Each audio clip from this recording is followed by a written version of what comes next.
살아계신 우리 하나님 아버지, 또 오늘 또 이렇게 예배에 나오면서 하나님께 물질을 드리는 손길마다 하나님이 일일이 기억하시고 저들이 세상의 물질을 주 앞에 드림으로 믿음이 주께 있음을, 우리의 또 소망이 주께 있음을 고백했사오니 하나님이 도우셔서 하나님의 놀라운 것으로 채워주시되 물질로 인하여서도 하나님께 쓰임받는 영혼들 되게 도와주시고 우리 성도들 어느 곳에 있든지 간에 물질로 인하여 고통당하지 않게 도와주시고 물질을 소유하며 물질을 사용하며 물질을 통하여서 주 앞에 쓰임받는 놀라운 길이 열릴 수 있도록 역사하여 주시옵소서. 감사하고 예수님의 이름으로 기도합니다. 아멘.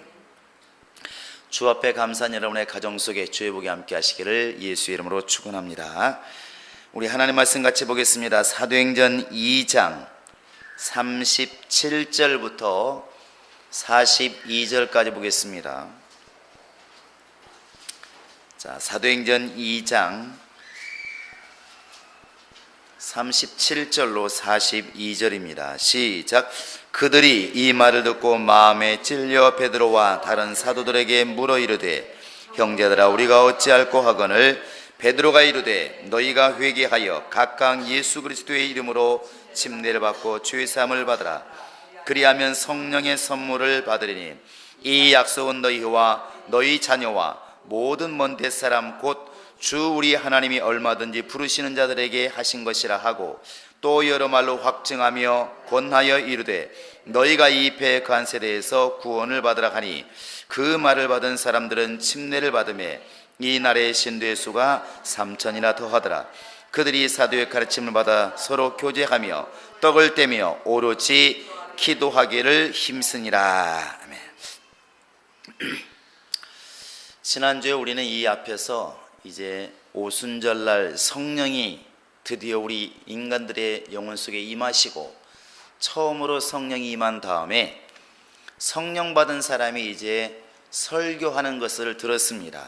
베드로가 처음으로 이렇게 성령이 임하신 다음에 설교를 이제 이스라엘 백성들에게 하게 되죠.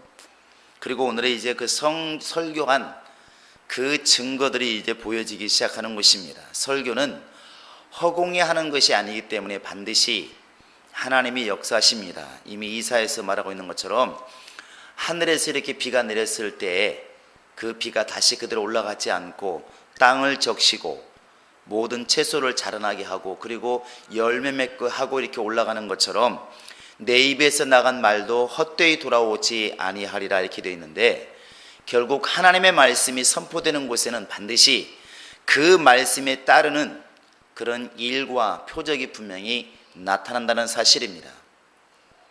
오늘 본문은 이제 그 설교를 들은, 또 설교가 행해진 그 다음에 역사가 이렇게 지금 기록되어져 있습니다.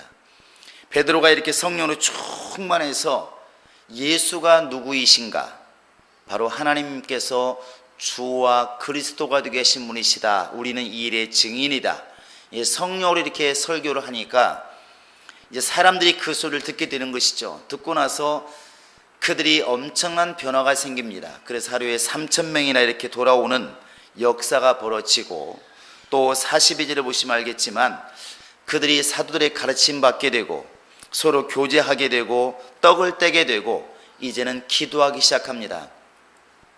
떡을 뗀다고 하는 것은 이미 예수 그리스도의 몸에 동참했다는 것이고, 오늘날 바로 이 교회의 사역에 그들이 함께 동참하기 시작했다는 것입니다.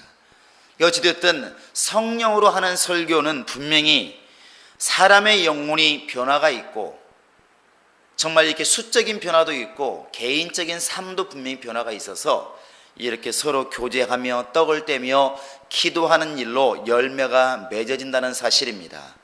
우리 교회도 이런 열매가 매일매일 있기를 바랍니다. 할렐루야. 근데 이렇게 설교가 딱 이렇게 시작되니까 사람들이 이제 이 설교를 듣습니다. 자, 베드로가 하는 말이 무슨 말인가 이렇게 듣게 되는데, 이 설교를 들을 때 듣는 자의 마음, 굉장히 마음이 중요한 것 같습니다. 이 뒤에 나와 있는 3,000명이 돌아오고 엄청난 이런 변화가 일어난 것은 그냥 일어난 게 아닙니다. 보시면 알겠지만 37절 한번 읽어볼까요? 시작. 그들이 이 말을 듣고 마음에 찔려 베드로와 다른 사도들에게 물어 이르되 형제들아 우리가 어찌할꼬 하거늘 어찌할꼬, 이게 참 매우 중요합니다. 어찌할꼬. 그 당시에 이스라엘 사람들이 설교를 들으면서 딱 나오는 태도가 뭐냐면 어찌할꼬입니다. 하나님의 말씀이 이렇게 선포될 때에 은혜가 되느냐 아니면은 그냥 은혜가 안 되고 그냥 사람의 말로 들리느냐 따라서는 마음이 좌우합니다. 마음이 좌우를 해요. 그런데 하나님 말씀을 듣고 회개하고 은혜 받는 쪽으로 가느냐, 하나님 말씀을 듣고 그냥 교훈으로 삼고 그냥 그렇게 살아가느냐, 이 나뉘어지는 것이 바로 제 마음입니다. 오늘 이 본문도 처음에 보면 이 말을 듣고 마음이 찔려 이렇게 되어 있습니다. 마음이 찔려. 이 마음이 찔려. 이게 은혜로 가는 지름길인 것 같습니다. 하나님의 말씀은 분명히 운동력이 있습니다. 그래서 히브리서 4장 12절에도 하나님의 말씀은 살아있어서 운동력이 있어서 좌우의 어떤 날선 검보다도 예리하다. 그래서 우리의 영과 우리의 혼과 관절과 골수를 찔러 쪼개기까지 하고 그 말씀 앞에 감춰질 것이 하나도 없다. 이렇게 이제 말씀 자체가 움직인다고 하는 것을 말씀하고 있습니다. 하나님 말씀은 그냥 사람의 마음을 움직이고 영을 움직이고 실제로 사람을 변화시킬 수 있는 그런 힘이 있다는 것입니다. 힘이 있다는 것이죠. 그러니까 데살로니가전서 2장 13절에도 보면 바울이 이런 말을 합니다. 내가 이렇게 말씀을 전하는데 너희가 내 말을 들을 때 사람의 말로 듣지 않고 하나님 말씀으로 들으니 정녕 그러하다. 그러면서는 말이 뭐냐면 그 말이 하나님 말씀이 너희 속에서 역사하느니라 이렇게 되어 있습니다. 너희 속에서 역사하느니라. 그러니까 똑같은 바울의 말인데 어떤 사람은 저 사람이 무슨 햇소리 하나 보자 이렇게 듣는 사람이 있고, 야 저건 하나님 말씀이다 그래 그 말을 듣는 사람이 있는데, 저건 하나님 말씀이다 이렇게 듣는 사람 속에서 하나님 말씀이 역사한다는 것입니다. 역사는 말 그대로 일을 한다는 것이죠. 하나님 말씀이 그때부터 그 사람 속에서 심령을 움직이고 마음을 움직이고 그 사람의 환경을 막 이렇게 변화시키기 시작하는 것입니다. 그 움직이는 하나님 말씀이 성령을 통하여 이렇게 선포되는데 가장 먼저 뿌려지는 곳이 바로 이제 마음이라는 것입니다. 그래서 마음에 찔림을 얻는데 이 찔림을 얻을 때 어느 쪽으로 가느냐 하는 것이죠. 양심의 가책을 받고 마음의 찔림을 받고 주를 향해서 주여 내가 어찌하면 되겠습니까 묻는 사람이 있고, 분이 일어나는 사람이 있다는 것이죠. 화가 나는 사람이 있다는 것입니다. 그래서 이 구절을 두고 이제 왜 예정론이라고 말하는, 보통 소위 말하는 태어날 때부터 구원받을 자와 유기된 자, 버릴 자가 이미 선택돼서 나온다, 그렇게 주장하는 사람들이 있습니다. 그런 사람들이 이렇게 말을 합니다. 이렇게 하나님 말씀이 전해질 때 더 확실하게 구별된다. 그러니까 태어날 때부터 구원받기로 태어난 사람들은 이런 하나님 말씀이 들려지면 이런 태도가 나온대요. 우리가 어찌했으면 좋겠는가? 주님 나 어떻게 했으면 좋겠습니까? 이렇게 나오는 사람들은 태어날 때부터 구원받기로 작정된 사람들이니까 그 심령이 아름다워서 이런 고백이 나오고, 태어날 때부터 버림받기로 태어난 사람들은 하나님 말씀이 들려지면 분이 나온다는 것이죠. 그래서 예로 드는 것이 이제 가인 같은 경우입니다. 가인이 하나님 말씀을 안 들은 게 아니죠. 죄의 소원은 네게 있으나 너는 죄를 다스릴지니라. 하나님 말씀이 들려졌는데 그 말을 듣고 하나님 죄송합니다 내가 어떻게 했으면 좋겠습니까 이렇게 나가는 게 아니라 내가 아우를 지키는 자니까 이렇게 나왔다는 것이죠. 분이 가득했다는 것입니다. 결국 하나님 말씀을 어기고 동생을 죽인다, 버림받기로 작정한 사람은 그런 태도가 나온다, 이렇게 말을 합니다. 근데 그렇게 볼 수도 있지만, 그렇게 봐버리면 누구든지 주의 이름을 부르면 구원을 얻으라는 이 말은 사실은 이제 거짓이 되기 때문에 맞지 않습니다. 어찌되었든 하나님 말씀이 들려지면, 제대로 들으면, 성령으로 말씀이 증거될 때에, 살아있는 하나님이 보장하시는 말씀이 전해질 때에 사람들의 태도는 분명히 두 가지입니다. 하나는 마음이 찔려서 어찌할 거로 가는 사람이 있고, 마음에 찔리기는 찔리는데 분함이 나오는 사람이 있고, 분함이 나오면 절대로 은혜가 오질 않습니다. 안 그럴 것 같지만 분명히 그렇습니다. 그러니까 설교를 할 때 목사들이 이렇게 10명, 100명, 1000명이 모여 있는데 어떻게 한 사람을 두고 설교하겠습니까? 그런데도 불구하고 듣는 사람은 자기한테 한다고 듣습니다. 실제로 그렇게 들리기도 합니다. 그러니까 어느 날 이렇게 앉아서 설교를 듣다 보면 목사님이 왜 내 소리를 할까? 내 사정도 모르면서, 그래가지고 속에서부터 이제 끌어오르기 시작하는 것이죠. 분명히 양심에 거리끼긴 하지만 남은 잘못했나? 나만 잘못 씻는가? 속에서 막 속이 터지는 것입니다. 그때부터 은혜는 안 되고 목사님도 이제 미워지기 시작하는 것이죠. 더 심하면 이제 따지기 시작합니다. 설교 끝나고 나면 목사님 왜 그렇게 나를 향해서 왜 이렇게 막 꼬집냐고. 또 친한 사람 얘기를 하죠. 목사님 나보고 들으란 소리라고. 맞습니다. 들으라고 한 소리는 맞지만 그 사람만 들으라고 설교하겠습니까? 근데 그렇게 듣는다는 것이죠. 분명한 것은 그렇게 목사님이 나를 때렸다 이렇게 듣는 사람은 사람인 목사의 말을 듣고 그 사람은 지금 화가 난 사람이지, 이렇게 하나님 말씀을 듣고 어찌할 거로 가는 사람은 아니라는 것입니다. 당연히 은혜는 없는 것입니다. 변화도 없겠죠. 하나님 말씀을 듣지 않으니까 은혜가 안 되고, 은혜가 안 되니까 변화가 없는 것입니다. 그런데 오늘 37절에 보시면 이 듣는 사람들이 마음에 찔렸을 때에 마음이 먼저 찔림을 얻고 그 다음에 사도들에게 물었다는 것이죠. 우리가 어찌할꼬. 사실은 이 어찌할꼬란 단어가 굉장히 짧지만 율법을 통해서 하나님이 듣고 싶은 말이 이 말입니다. 그러니까 하나님께서 우리에게 인간들에게 율법을 주었습니다. 안식일 안 지키면 너 죽는다. 너 정말 이렇게 모든 법을 지키지 않으면 죽는다. 모든 율법을 주었는데 그 율법은 인간이 지킬 만한 법이 아닙니다. 절대로 인간이 지킬 수 있는 법이 아닙니다. 그래서 율법의 다른 명칭이 뭐냐면 사망의 법입니다. 사망의 법. 이렇게 또 따질 수가 있지 않겠습니까? 왜 하나님은 지킬 수도 없는 법을 인간에게 주십니까? 안 되는 거 뻔히 알면서도 왜 인간들에게 그렇게 어려운 법을 주십니까? 이렇게 따질 수 있습니다. 하나님이 율법을 주신 것은 사실은 지키라고 준 게 아닙니다. 로마서 한번 3장 볼까요? 그 뒤에 로마서 3장 한번 20절을 보시기 바랍니다. 자, 로마서 3장 20절입니다. 한번 읽어볼까요? 시작.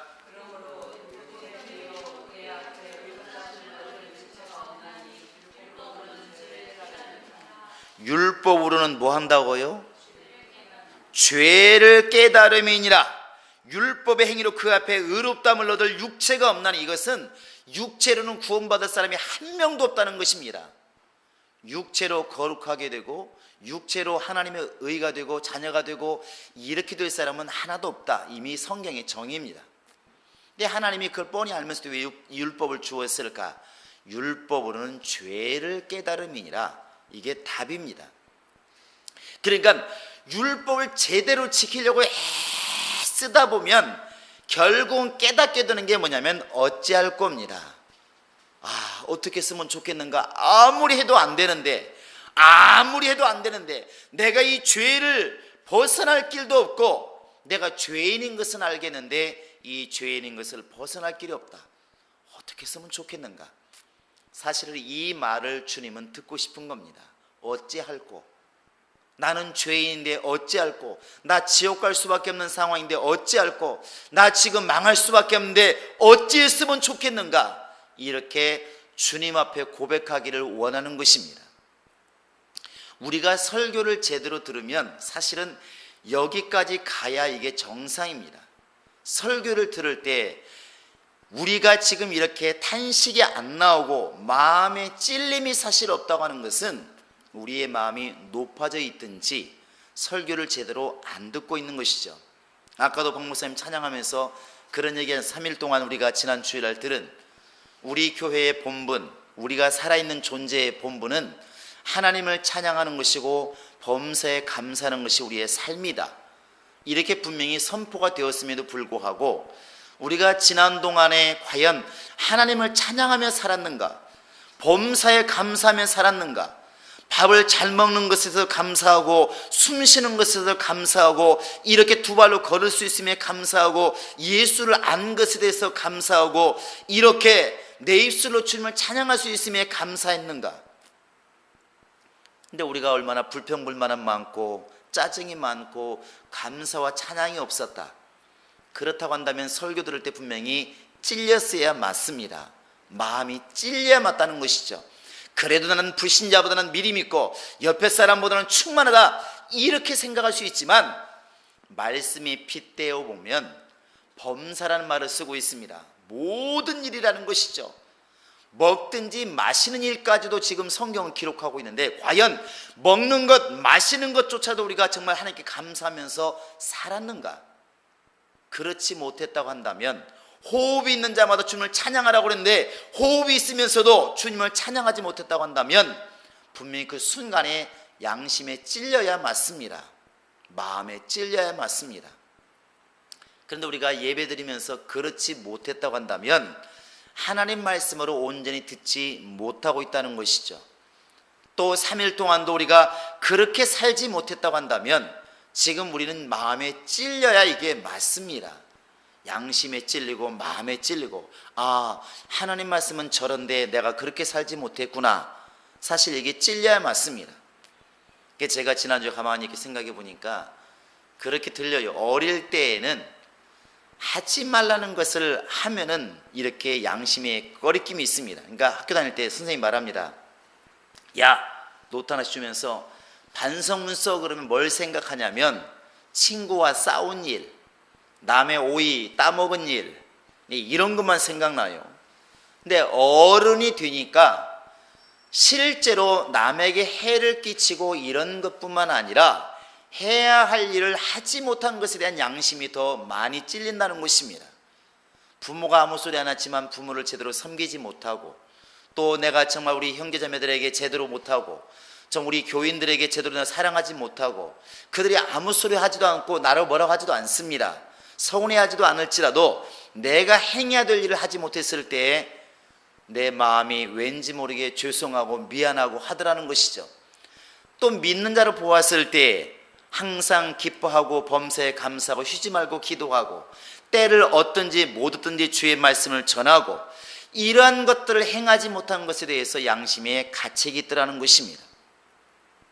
그래서 이런 것들이 늘 생각하지만 하나님 말씀이 선포될 때 기도는 하나님께 묻는 것입니다. 기도는 쉬지 말고 하는 것입니다. 이렇게 늘 설교를 듣지만 설교 듣는 순간에 그렇지 못한 것에 대해서 마음이 찔려야 그게 정상이라는 것입니다. 찔려야 정상이라는 것이죠. 설교는 원래 사람을 갖다가 찔리게 만드는 게 정상입니다. 여러분 앞으로 설교를 들을 때 마음에 찔리걸랑 오늘은 은혜 받는 날이구나 이렇게 생각하시기 바랍니다. 목사님이 또 때리고 있다.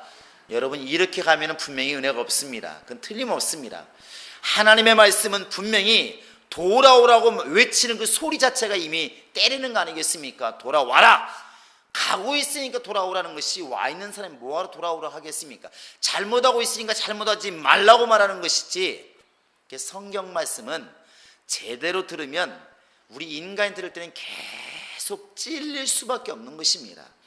기도해라 설교했더니 기도하지 못한 것에 찔리고 전도하라 말할 때 전도하지 못하니까 찔리고 찬송하라 성경이 말할 때 찬송하지 못하니까 찔리는 것이고 이웃을 용서하라 말씀하고 할 때 용서하지 못하니까 마음이 이렇게 찔린다는 것이죠.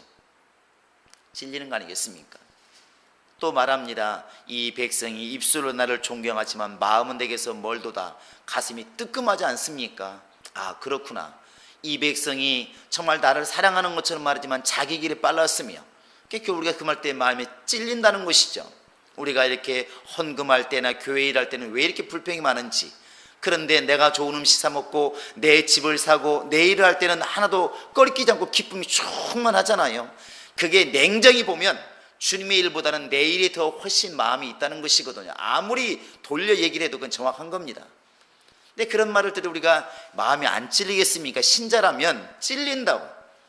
근데 그 찔렸을 때 주를 향해서 주여 내가 어찌하여 되겠습니까? 이렇게 묻는 사람은 분명히 은혜 길로 가는 사람이고, 자기는 안 그러나 이래버리면 이제는 이게 은혜가 아니라 어려운 길로 가게 되는 것입니다.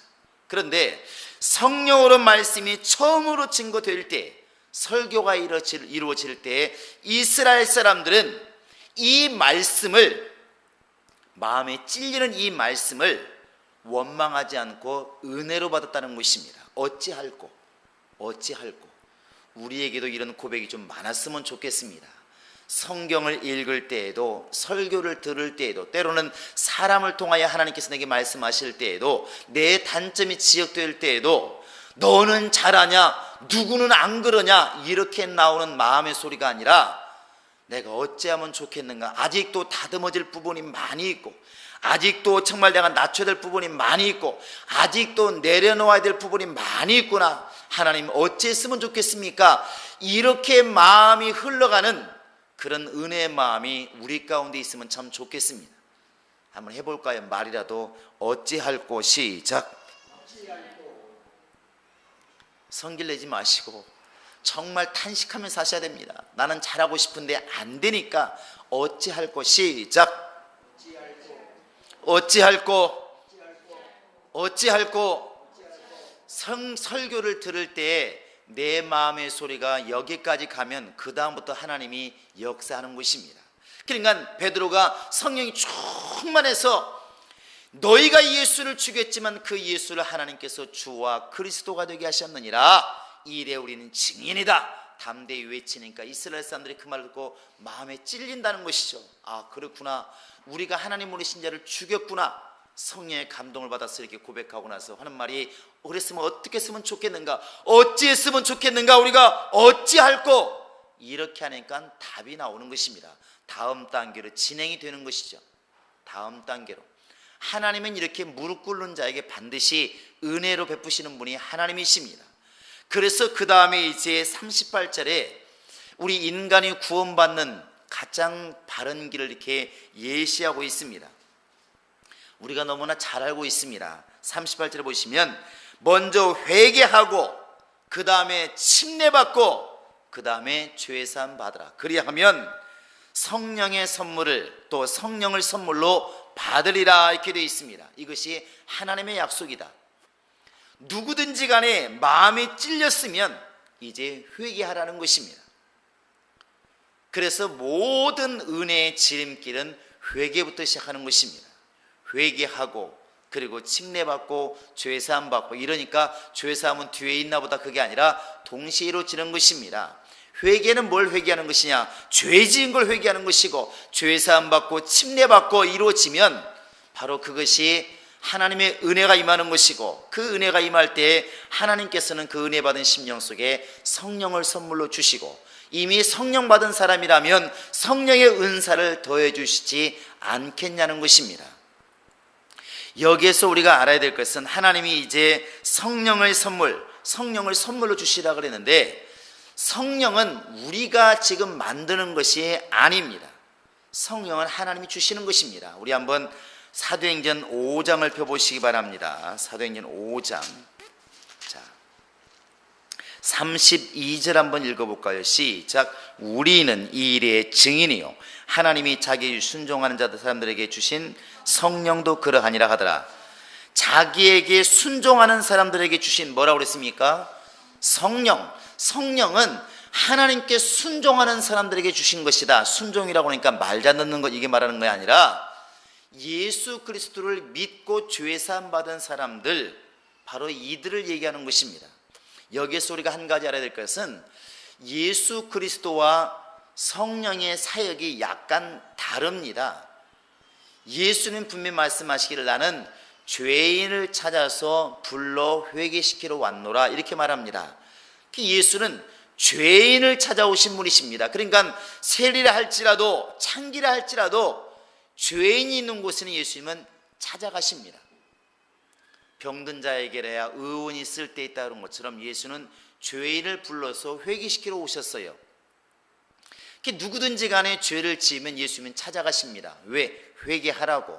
그런데 성령은 죄인을 찾아오신 분이 아닙니다.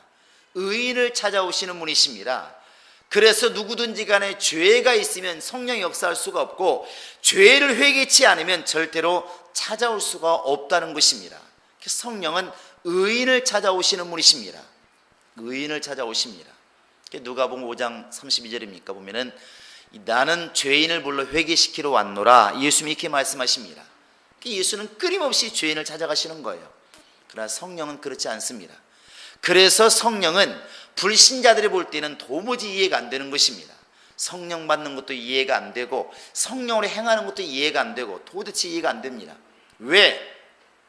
불신자들은 성령 자체를 알지도 못하고 깨닫지도 못하고 성령의 음성을 분별할 만한 지혜가 없기 때문에 그렇습니다. 그래서 이 예수님이 오신 궁극적인 목적은 사람의 영혼을 구원시키려고 오신 것이고 성령이 오신 궁극적인 목적은 바로 예수 그리스도를 증거하는 그 일을 하려고 성령이 오신 것이기 때문에 사역 자체가 이미 다르다는 것입니다. 자, 예수를 통해서는 구원이 이르고 예수를 통해서는 구원받고 성령을 통해서는 상을 받고 그것이 바로 답입니다. 그러니까 우리가 예수께 순종하면 내 영혼이 구원을 받는 것입니다. 누구든지 예수 믿으면 구원 받으니까. 그러면 성령께 순종하면 이미 구원받은 사람이 또 구원받을 일은 없지 않습니까?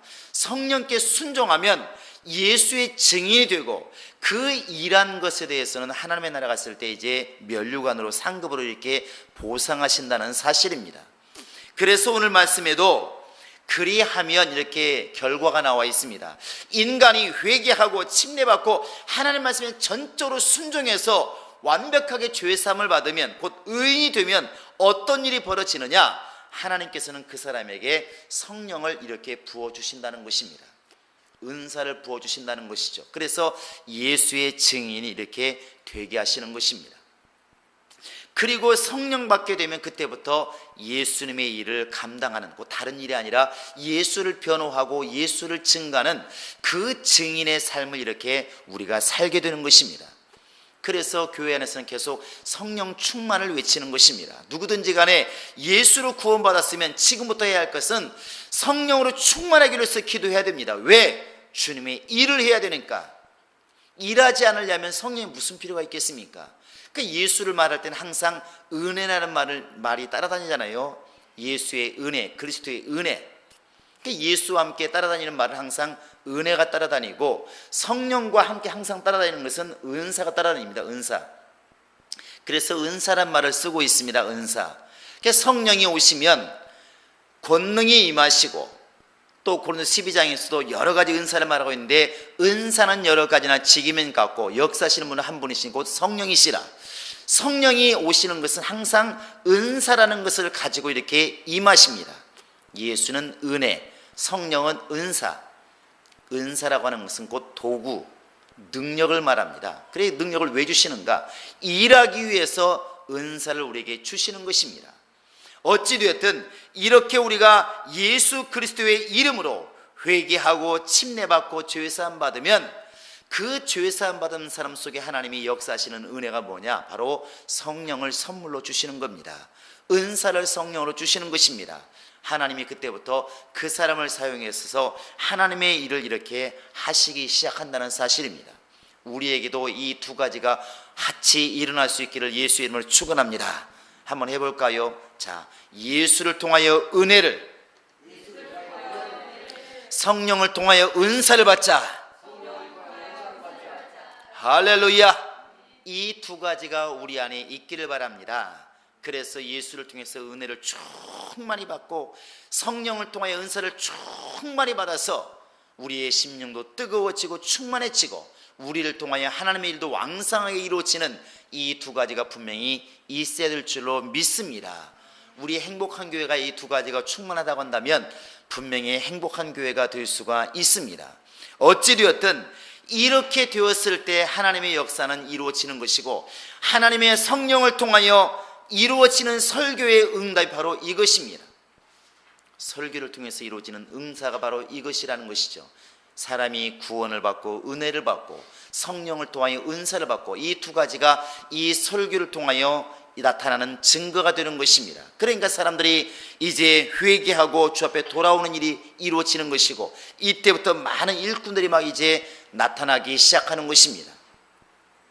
근데 이 뒤에도 그러면 끝이냐? 그것은 아니라는 것이죠. 40절에 보시면 40절 보시기 바랍니다. 한번 같이 읽어볼까요? 시작.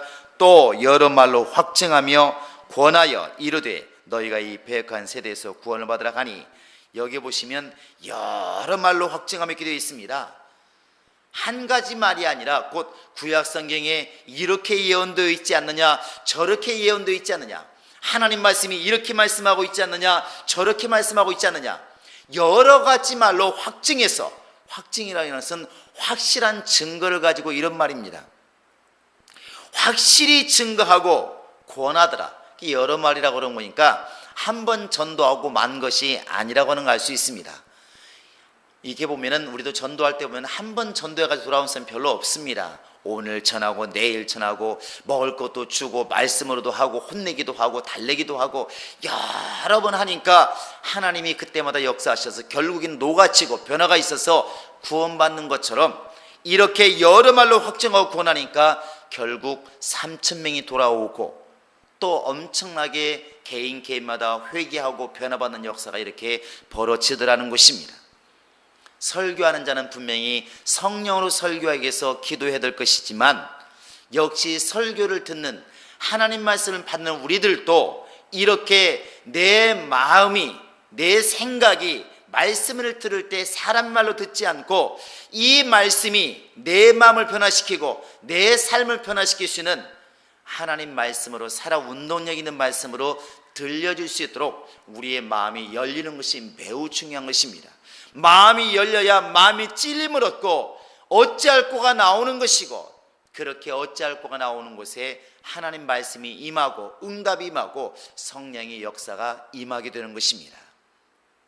우리 모두에게 이런 초대교회에 있었던 처음 성령이 임하시고 처음으로 하는 설교, 그 설교에 반응하는 성도들의 역사, 이런 설교의 역사가 우리 교회도 있기를 바라고 우리 개인에게도 이런 열매가 있기를 바랍니다. 그래서 우리가 이제 다음 시간도 봐야 되겠지만 초대교회 성도들이 은혜 받았을 때 어떤 역사가 벌어졌는가, 우리에게도 이런 열매가 분명히 있어야 되지 않겠습니까? 설교하는 자나 설교를 듣는 자, 하나님 말씀이 선포되는 그곳에는 동일한 은혜가 있는 줄 압니다. 예수 그리스도는 어제나 오늘이나 영원토록 동일하다고 말씀하고 있는데, 동일하다고 한다면 예수의 말씀도 동일할 것이고 예수의 이름으로 선포되는 그 말씀도 분명히 동일할 것입니다. 이 초대교회의 역사가 우리 교회, 또 이 초대교회의 역사가 우리 개인의 심령에도 동일하게 임할 수 있기를 예수의 이름으로 축원합니다. 이 시간 우리가 같이 기도하시겠습니다. 이 시간에 기도할 때, 하나님, 내가 정말 주의 말씀을 들을 때 정말 이 말씀을 고깝게 듣든지 분내며 듣는 정말 그런 마음이 아니라 그 말씀을, 내 마음을 정말 움직이고 내 삶을 움직이는 살아 역사하시는 하나님의 말씀으로 듣는 마음이 열려지게 도와주시고, 이 말씀을 들을 때 내가 회개하게 도와주시고 돌이키게 도와주시고 이 말씀을 통하여서 내 삶의 변화가 있는 놀라운 역사를 깨달고 다 같이 우리 기도하시겠습니다. 살아계신 우리 하나님 아버지, 함께 하시고 인도하여 주시옵소서. 이렇게 성령에 감동받은 사람이 설교할 때에 설교하는 자만이 아니라 설교 듣는 자의 마음이 얼마나 중요한 것을 우리는 들었습니다. 하나님 아버지, 우리의 마음이 주의 말씀을 들을 때 나를 지적질한다고 분함이 일어나는 그런 마음을 갖지 않게 도와주시고, 하나님 말씀을 들을 때 정말 그 말씀대로 살지 못한 것을 돌이킬 수 있는 마음, 그 말씀을 들을 때 그렇게 살지 못한 것에 대해서 우리의 마음에 찔림을 그런 마음이 될 수 있도록 하나님이 함께 하시고 인도하여 주시옵소서. 우리의 마음의 옥토가 되어서 하나님께서 어떤 말씀을 뿌리든지 어떠한 계명을 주시든지 그 말씀이 싹이 나고 정말 잎이 나고 열매가 맺을 수 있는 그런 옥토가 될 수 있도록 아름다운 마음이 될 수 있도록 하나님이 함께 하시고 인도하여 주시옵소서. 우리가 주 앞에 나와서 우리가 죄 지은 것을, 어려운 것을, 순종하지 못한 것을, 연약한 것을 어찌할 거로 내어놓을 수 있는 믿음의 결단이 있도록 하나님이 함께 하시고 인도하여 주시옵소서. 하나님이여, 나의 부족한 것을 어찌했으면 좋겠습니까? 나의 연약함을 어찌했으면 좋겠습니까? 주 앞에 나와 고백할 수 있는 그런 마음의 결단이 있도록 하나님이 함께 하시고 인도하여 주시옵소서. 우리 모든 심령 속에 하나님이 함께 하심으로 성령의 감동을 통하여 비록 사람의 입을 통하여 전해지는 말씀이라 할지라도 하나님의 말씀으로 들을 만한 영감 있게 도와주시고, 그 말씀, 살아있는 그 말씀이 나의 마음을 움직이고 나의 생각을 움직이고 나의 삶을 변화시킬 수 있는 능력 있는 말씀이라는 걸 깨달아서 그 말씀에 권위를 두고 그 말씀을 모시는 우리 모두가 될 수 있도록 하나님이 함께 하시고 인도하여 주시옵소서. 감사하고 예수 이름으로 기도합니다. 이제는 우리 구주 예수 그리스도의 은혜와 하나님 아버지의 극진하신 사랑과 성령의 교통하심과 감동하심과 인도하심이 이제 성령을 따라 주의 말씀을 들으며 그 말씀을 통하여서 정말 삶의 변화를 주고 능력 있는 삶을 살기 결정한 모든 심령들 머리 위에 지금으로부터 영원토록 함께 있을지어다. 아멘.